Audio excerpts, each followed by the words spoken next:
Muy buenas noches, saludamos también a las personas que se conectan a través de YouTube. Esta noche queremos hablar un poquito sobre relaciones. Y hay un título acá que dice ¿cómo?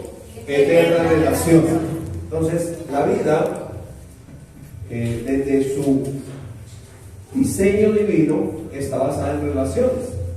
Dios nos creó para que nos relacionemos con Él. ¿Se acuerdan que hace 8 días hablamos de acerquémonos a Dios? Hablamos un poquitico de qué es lo que nos separa de Dios y vimos que lo que nos separa de Dios es el pecado que puso una distancia entre Dios y nosotros. Entonces hoy vamos a hacer un recorrido muy rápido por la Biblia, viendo desde que Dios crea al ser humano y mirando un poco qué fue lo que sucedió y por qué el ser humano se apartó de Dios y por qué es tan importante las relaciones, porque las relaciones son relaciones con Dios, pero también relaciones con las personas. Todos los que estamos aquí, los que están ahí en internet, son el resultado de relación. Tuvo que dos personas relacionarse para que usted estuviera ahí sentadito.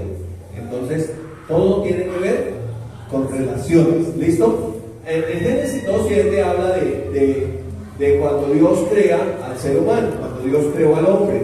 Entonces nos dice la escritura en Génesis capítulo 2 verso 7, nos dice que nos habla de cuando Dios crea al ser humano, de cuando Dios creó al hombre. Y vamos a empezar desde ahí, desde que Dios crea al hombre, y vamos a ir mirando que Dios creó al hombre con el propósito de que el hombre se relacione con él. Eso tiene que ver con la relación eterna. Dentro del propósito de Dios nunca estuvo la muerte. ¿Sabían eso? ¿Qué significa muerte? ¿Se acuerdan? Ustedes estaban sin pilas.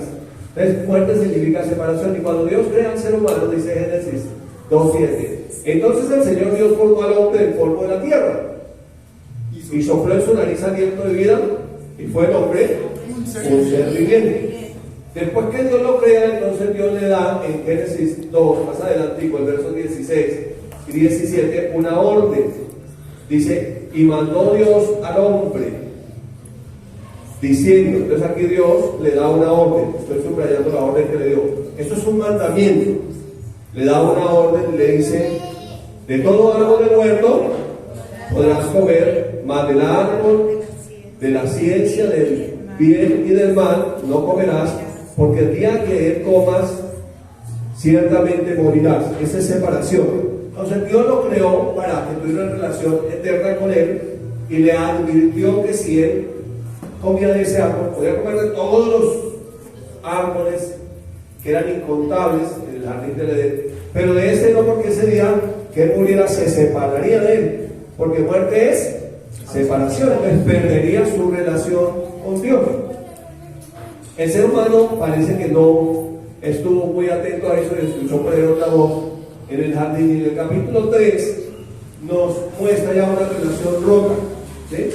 Y nos habla un poco de cómo Dios viene a buscarlo y la reacción del hombre cuál fue. Miren lo que nos dice el verso 8, ¿está usted ahí conmigo? El verso 8, dice Génesis 3:8, y oyeron la voz de Jehová Dios que se paseaba en el huerto al aire del día, y el hombre y su mujer se escondieron de la presencia de Jehová Dios entre los árboles del huerto. Que ellos se hayan escondido simplemente que la relación ya estaba rota, ya no había una relación. Mas Jehová Dios llamó al hombre y le dijo, ¿dónde estás tú? Y mira la respuesta del ser humano, dice, y él respondió, oí tu voz en el huerto y tuve miedo porque estaba desnudo y me escondí. A partir de ahí, el ser humano tiene miedo de relacionarse con Dios. Y usted, incluso en la iglesia cristiana, usted encuentra gente que le dice a uno, pues yo sí soy cristiano, pero así como de lejitos. No me gusta como acercarme mucho a Dios, porque eso es peligroso, no acercarse tanto a Dios. Entonces ahí aparece el miedo, ahí después de romperse la relación entre el hombre y Dios. Y si seguimos leyendo, vamos a encontrar entonces más adelante que dice, y Dios le hizo Dios dos preguntas. Primera pregunta, ¿quién te enseñó que estabas desnudo? Segunda pregunta, ¿has comido del árbol que te mandé que no comiese?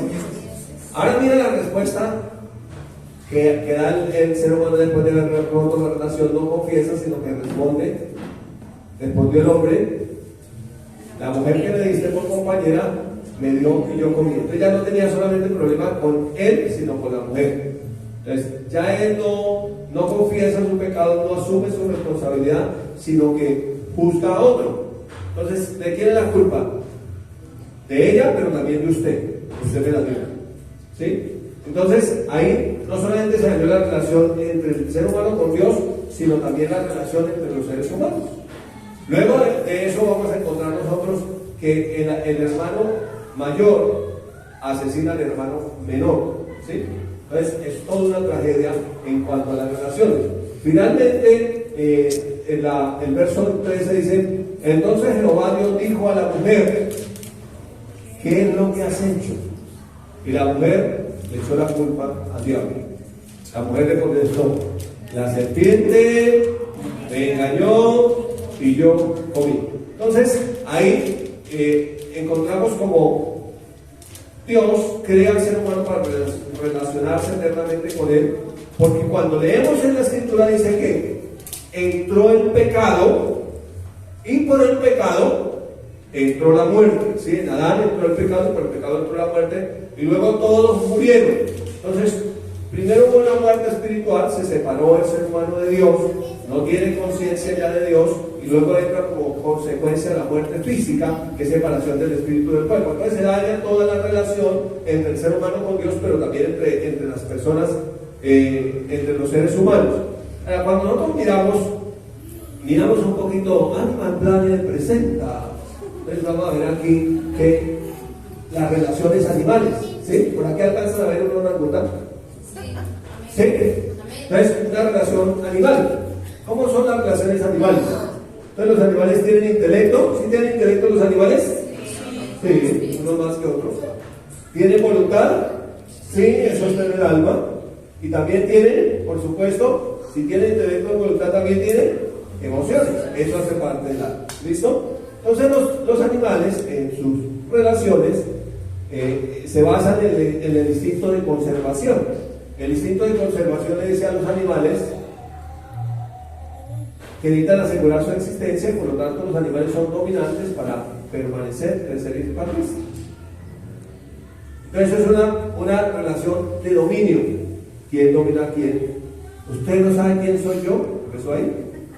¿Sí? Entonces ahí empezó. Entonces ahí vemos nosotros que en esa relación de dominio se usan dos elementos: el poder y los recursos, para dominar a todos los demás. Entonces, el poder para someter, para dominar, y si es necesario que los demás congenen ciertos recursos, no importa. Lo importante es asegurar esa existencia, esa permanencia a través de otras generaciones, y entonces estos congéneres pueden ser los recursos. Entonces, un animal se come a otro, ese se come a otro, ese se come a otro, y así se mantiene la relación. Entonces es una relación de miedo, de temor. El que más corra se salva, o el más fuerte. Y entonces empezó una batalla entre el más veloz o el más fuerte. Y entonces los animales comenzaron a desarrollar una serie de destrezas para tratar de permanecer, para tratar de que su especie no se extinga, porque hay el famoso cazador-cazado. ¿Sí? Entonces hay una batalla por subsistir, por permanecer, por poder expandirse. Si nosotros miramos el ser humano caído, pues la relación no es muy diferente. La de los animales está basada en una mentalidad de egoísmo, envidia, agresividad e indolencia. Usted ha visto que hay animales que pueden comerse perfectamente a otro vivo, ni siquiera lo cogen por la cabeza y lo matan, sino se lo van cogiendo con una presa y se lo van comiendo vivo. ¿Lo ha visto? Entonces hay una agresividad, hay un egoísmo solamente yo, hay envidia de unos animales con los otros, y una indolencia total. Esa es la mentalidad de los animales. Pero el ser humano, al caer de la gracia de Dios, tiene también relaciones como los animales, ¿sí? De hecho, la Biblia dice el salmista: en cuanto a mí, era como una bestia, ¿sí? Entonces, el ser humano bajó a la condición de los animales. Por eso Jesús viene, porque Él es el espíritu vivificante. Adán llegó a ser un alma viviente, como cualquier animal. Por eso cuando hablan de que el ser humano es un animal racional, tienen razón en cierta medida, porque el ser humano está así conciencia de Dios. Entonces sus relaciones se establecen igual que las relaciones de los animales. Y si miramos un poquitico, pues entonces esas relaciones están basadas en el alma, intelecto, voluntad y emociones, en el alma, ¿sí? No hay nada, conciencia del espíritu están basadas en el alma, y igual tiene un instinto de conservación. Entonces, ese instinto de conservación le dice al ser humano que necesita asegurar su existencia, y para eso debe ser dominante, necesita permanecer, necesita crecer, necesita expandirse, y por eso él basa sus relaciones igual que los animales en el dominio, ¿sí? Y para eso va a usar todo su poder. Rusia versus Ucrania. Los misiles que haya, yo necesito someterlo. Y se somete, no me importa cuántos mate, cuántos destruya, no me interesa nada. Todo mi poder, yo lo voy a usar para someterlo. Y estamos hablando de dos países en este momento. Pero también sucede en las casas. Yo recuerdo la frase célebre de una señora que conocí en mi niñez, que le decía a su hija, que era muy flaquitica, ella y pequeña, le decía, ¿la domino o la mato? Así literal. Entonces ella estaba dispuesta a usar todo su poder para someter a su hija. Y si era necesario matarla, la mataría. Por estos días escuchamos la noticia de un joven, una joven, que se separa de la pareja, tiene un niño de 5 años, él viene y se lo lleva, se va a creo que a Girardot, pues yo estoy acá, se lo lleva y lo asesina en un hotel. Su niño de 5 años, es una relación animal.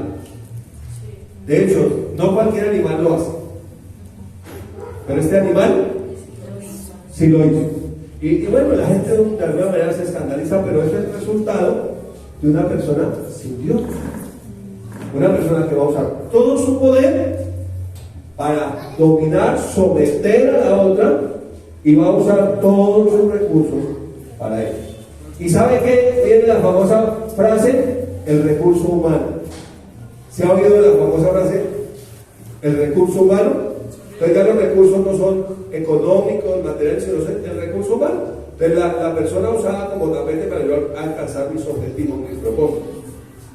Yo voy a llegar donde yo quiero llegar sobre las personas. Entonces aquí no tenemos la jungla, el orangután, pero tenemos la jungla urbana aquí, y la gente sale asustada porque no sabe si vuelve, no sabe qué puede pasar.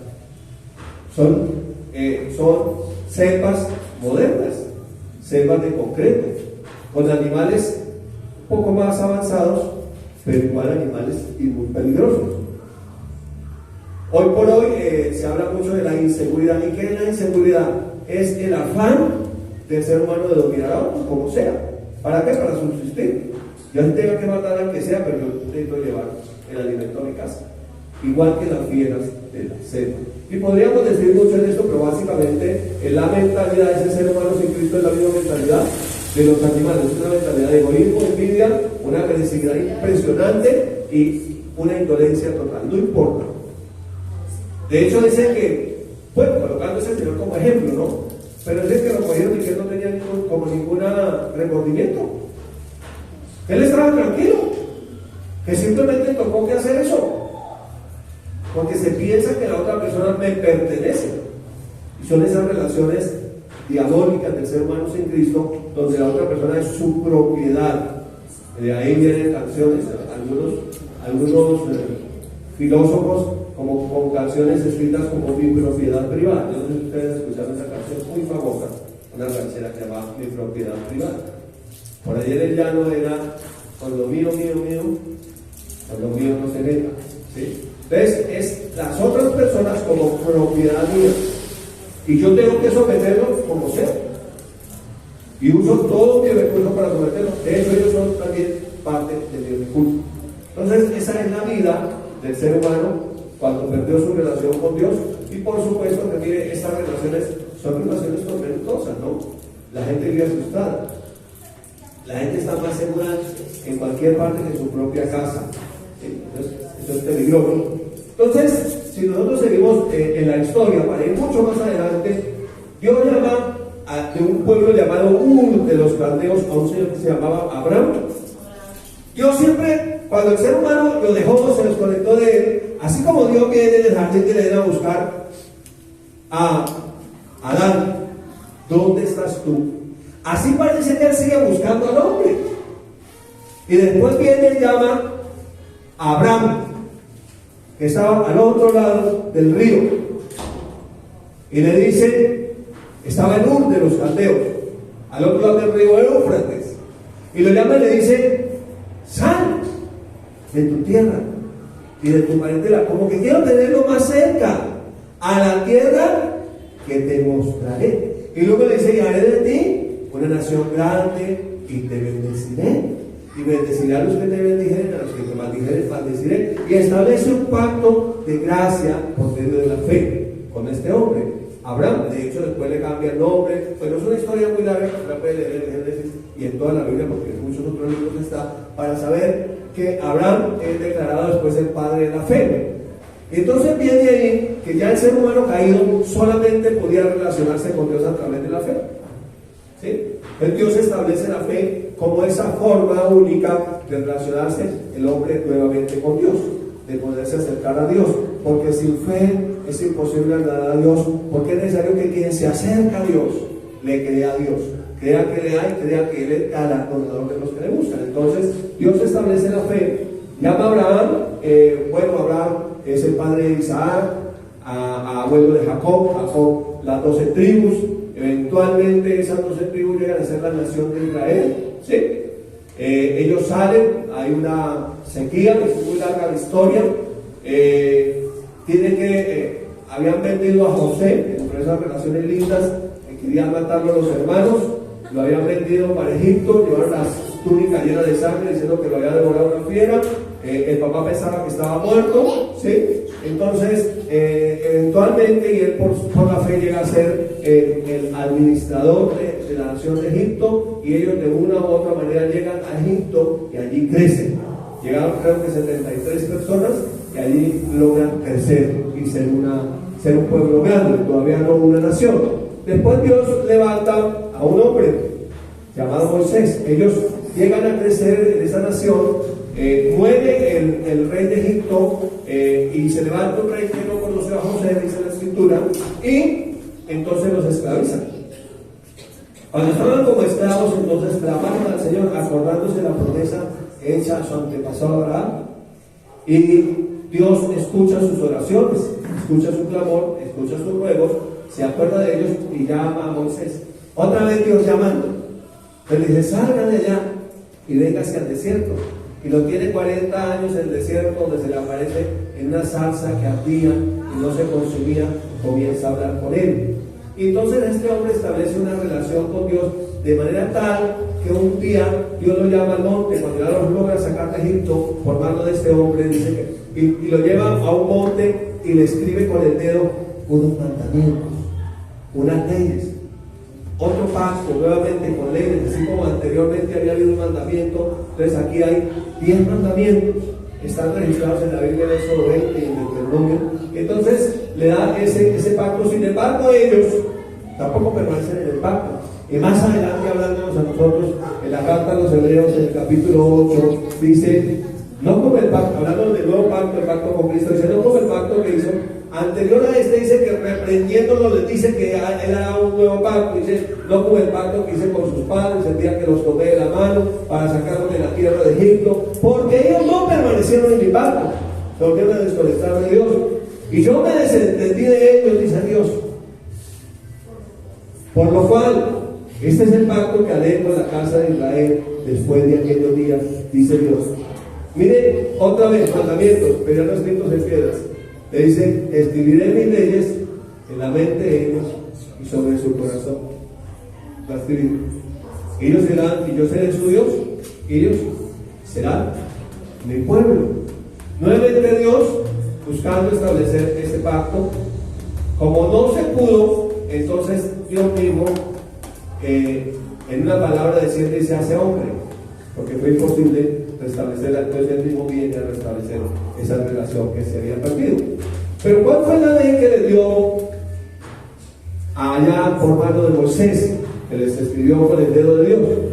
La ley que les da está en Éxodo 20 y es lo conocido como el Decálogo o los 10 mandamientos, que si usted lo aprendió de la Biblia dice así: ¿sí? Si lo aprendió en la Biblia. Dice así: primer mandamiento. Los que están en azul son los versículos de Éxodo 20 que empiezan en la lista de los 10 mandamientos. ¿Cuál primer mandamiento? No tendrás dioses ajenos delante de mí. Segundo mandamiento: no te harás imágenes. Tercer mandamiento: no tomarás el nombre de Dios en vano. Cuarto mandamiento: guarda el día de reposo para santificarlo. El quinto: honra a tu padre y a tu madre. Fíjense que arranca con lo de él, honra a Dios para mantener la relación con Dios. Luego dice honra a los padres para mantener la relación con él. Luego el sexto dice: no matarás. 7, no cometerás adulterio. 8, no hurtarás. Está cuidado de las relaciones.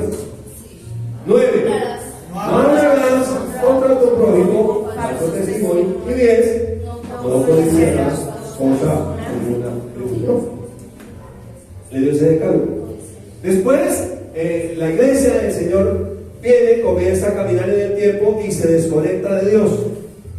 Y se establece, por eso le decía, usted lo aprendió, si la Biblia lo aprendió así, pero si lo aprendió en el catecismo azteque, de lo que llegó a ser la iglesia, una religión desconectada de Dios, sin ninguna relación con Dios. Entonces mire lo que pasó, le quiero mostrar. Entonces mire lo que pasó. Así están en la Biblia, ¿cierto? Esto no lo hemos dañado, así está. Pero mire lo que pasó, lo que pasa cuando uno está desconectado de Dios. Entonces ellos llegan y quitan el segundo mandamiento. ¿Qué tiene que ver el segundo mandamiento? Dice: no te harás imágenes. Entonces ellos llegan diciendo: no, eso, para mantenerlo en este estilo de vida religiosa, con ese mandamiento no se puede. Toca que quitar lo que Dios dijo. Entonces, ¿ya? Quitamos y el décimo lo duplicamos. Entonces duplicamos el décimo y colocamos 2 mandamientos en ese. Colocamos 1, no codiciarás la mujer de tu prójimo, y 2, no codiciarás los bienes ajenos. Y ya nos quedan los 10, no hay ningún problema, se maquilló la cosa. ¿Sí? Eso sucede cuando uno está desconectado de Dios, cuando uno vive una vida religiosa. Hay que tapar algunas cosas de lo que Dios dice para tratar de quedar bien. Finalmente, entonces nosotros vemos que este segundo mandamiento, casi todos estos mandamientos son un versículo. Honra a tu padre y a tu madre, no matarás, no cometerás adulterio. Pero este versículo en particular, el 2, el que fue cambiado, tiene 3 versículos. Te lo voy a mostrar. Tiene 3 versículos. Dice así. Miren cómo es extenso el segundo mandamiento. Porque es que no, pero es que yo no las adoro, yo puedo venerarlas, tenerlas de recuerdo, para imaginarme, para recordar, para no olvidarme. Pero miren cómo es explícito el mandamiento: no te harás imagen de ninguna semejanza de lo que está arriba en el cielo, de abajo en la tierra, en las aguas debajo de la tierra. No te inclinarás a ellas ni las honrarás, porque yo soy Jehová. Yo soy Jehová Dios, tu Dios, fuerte, celoso, que visito la maldad de los padres sobre los hijos hasta la 3ª y 4ª generación de los que me aborrecen. ¿Y hago misericordia a millares? ¿A quiénes? Que me aman y no cambian. Sí, a los que me aman y guardan mi mandamiento, a los que no lo cambian. Entonces, encontramos nosotros que esos mandamientos son proféticos. Estaban anunciando a la persona de Jesucristo. Esos mandamientos estaban anunciando que esa relación eterna tenía que restaurarse. Entonces, esos 10 mandamientos nos muestran la cruz. Si nosotros miramos los primeros 4 mandamientos, tienen que ver con nuestra relación con Dios. ¿No te harás imagen? ¿Sí? Dice: no tendrás dioses delante de mí, no te harás imagen. No tomarás mi nombre en vano. Y acuérdate de santificar el día de descanso. Tiene que ver con nuestra relación con Dios. Esos 4 sostienen los otros 6. ¿Sí? Aquí están los otros 6. Estos 6 tienen que ver con nuestra relación con las personas. Entonces, este madero vertical sostiene el horizontal. Esos 10 mandamientos son proféticos y están anunciando que Jesús vendría. para restablecer otra vez esa eterna relación que se había perdido. Ahora, nos faltaría tiempo para hablar de lo que Jesús hace, pero solamente quiero mencionar algo de lo que Jesús dijo. Cuando Jesús viene a la tierra, entonces los fariseos en Mateo 22 le preguntan por tentarle: maestro, los religiosos, ¿cuál es el principal mandamiento de la ley? Pues está hablando de esa ley, de los 10 mandamientos. Luego, si Jesús decía: no matarás, no, a él le parece perfecto que adultere. Si Jesús decía: no habrá falso testimonio contra tu prójimo, él diría: no, pero a él le parece muy bien que codicie lo demás del prójimo. Y siempre había un motivo si él escogió un mandamiento para criticarlo y condenarlo. Entonces Jesús, que es Dios viniendo a restablecer esa eterna relación, que es esa sabiduría de lo alto descendiendo a la tierra para restablecer esa relación, de contesta: amarás al Señor tu Dios con todo tu corazón, con toda tu alma y con toda tu mente. Ahí están los primeros cuatro. Y luego agrega: este es el primero y grande mandamiento. Y el segundo es semejante: amarás a tu prójimo como a ti mismo. Ahí están los otros 6. Se lo hizo todo así resumido. Entonces, si nosotros miramos un poco y analizamos la enseñanza de Jesús, que es muy interesante, Jesús le está hablando de una eterna relación. ¿Sí? Él está hablando de una eterna relación. Porque las relaciones humanas basadas en la sabiduría de Dios tienen que tener un alcance eterno. En otras palabras, yo no puedo vivir de esta tierra solamente para nacer, crecer, reproducirme y morir.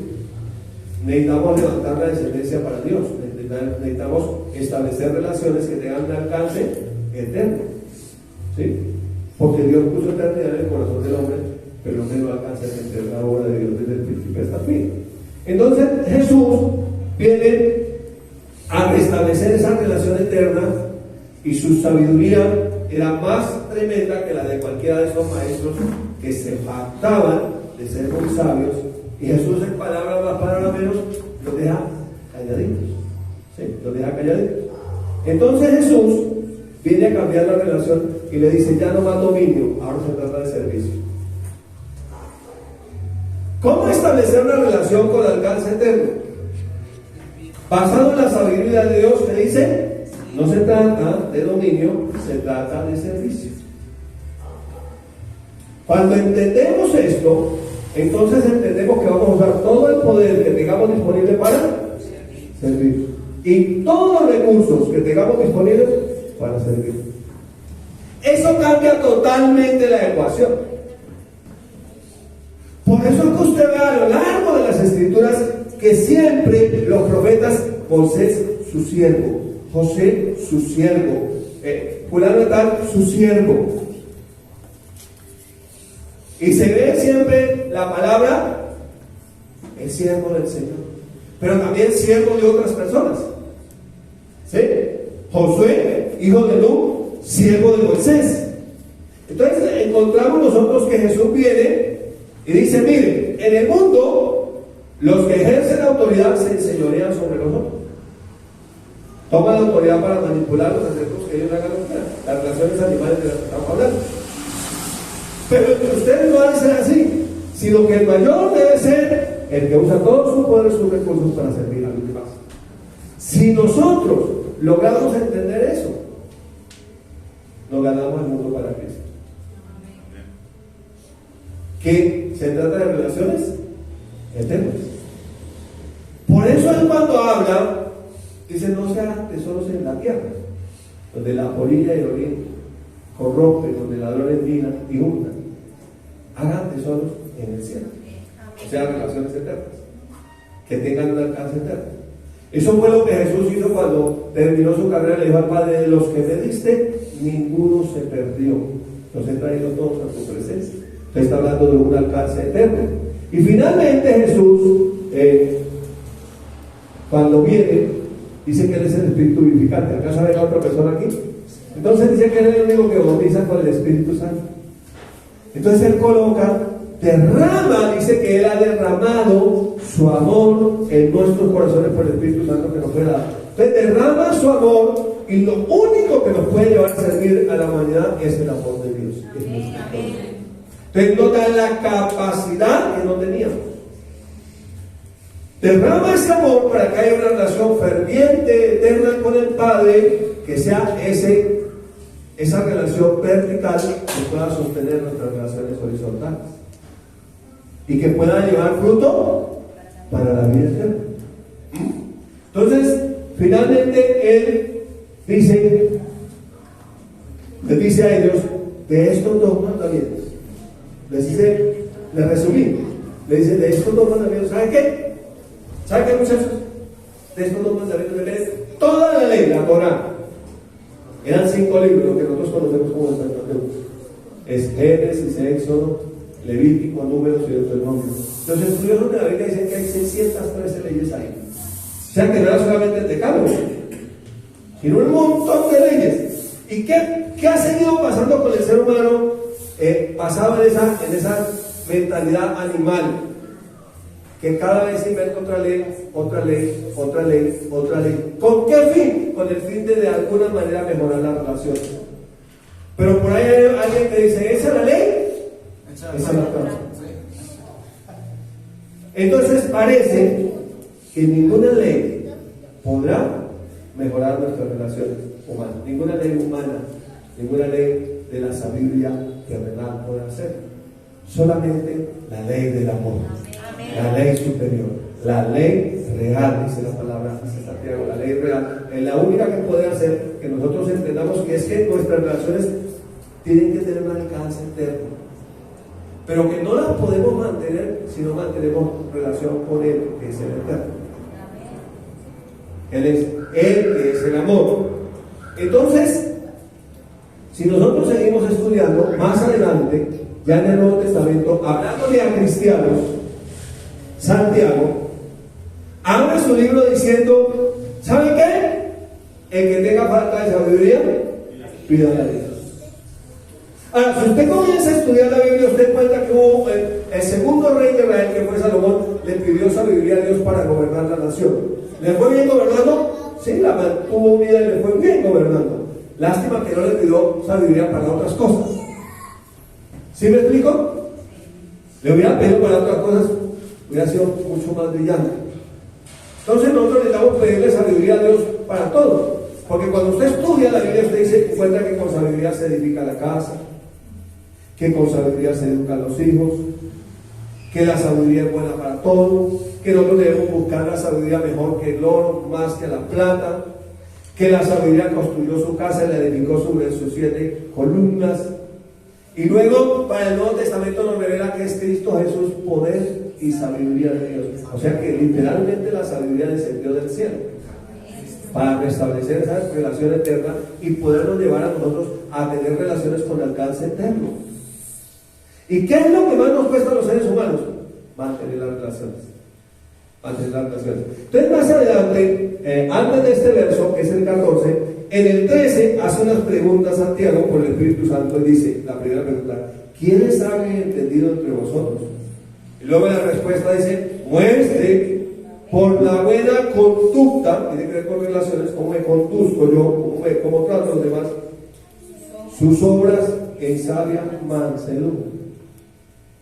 Usted le está diciendo, ¿hay alguien sabio aquí? Y luego le dice, porque si quieren ser los amagos y contención en su corazón, no se dejan ni mientan contra la verdad. O sea que eso me dice que todavía puede, porque está claro que están los cristianos, que todavía puede haber cristianos que no viven con la sabiduría de Dios.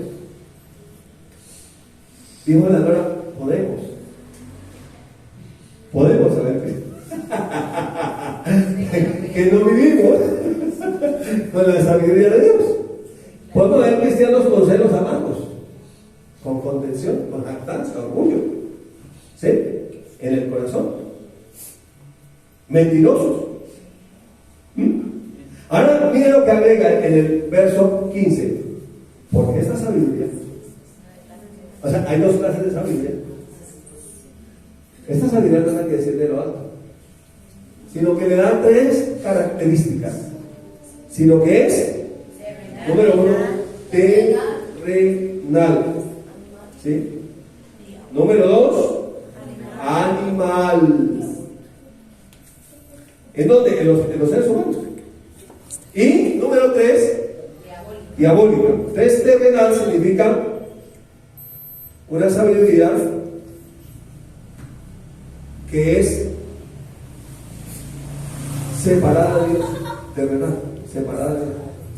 Animal es irracional y diabólica es influenciada por el diablo. Entonces, tiene esas 3 características de la sabiduría. Pero lamentablemente basamos nuestras relaciones en esta sabiduría. Y esa sabiduría, entonces, no va a tener alcance eterno, no va a dar fruto para la vida eterna. Un ejemplo, una relación de pareja. Solamente por poner un ejemplo, una relación de pareja con esas características, basada en la sabiduría terrenal, que es animal y que es diabólica. Entonces es una sabiduría donde él y ella tienen una mentalidad de egoísmo, envidia, agresividad e intolerancia. Es una relación donde dice, si no es mía, se muere. O es mía, o no es de nadie. Y por supuesto ella también dirá lo mismo. Él dirá, yo, qué pena, yo voy con mis amigos, me tomo mis copas, ella dirá, yo también lo puedo hacer. Él dirá, yo me consigo mi amante, ella dirá, yo también puedo. Y entonces es una relación que no tendrá ningún alcance eterno y que mientras se viva será una lucha por ver quién domina a quién. Esa famosa frase de quién manda a quién. ¿Sí? Y por ahí hubo un filósofo que compuso también una canción que se llama Aquí el que manda soy yo.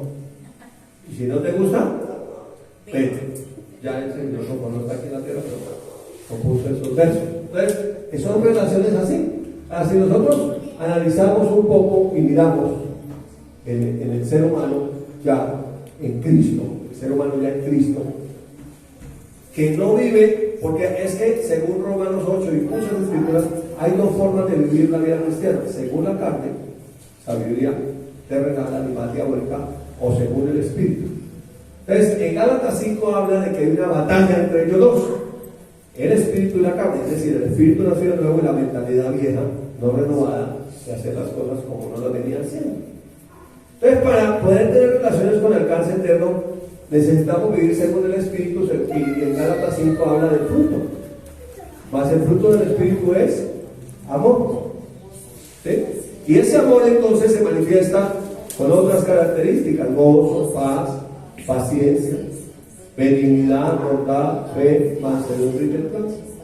Entonces, si uno manifestara eso, puede tener relaciones con la alcance eterno.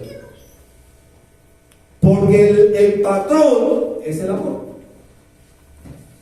No sé si han leído un libro de Kenneth Hagin que se llama El amor, el camino a la victoria. ¿Sí?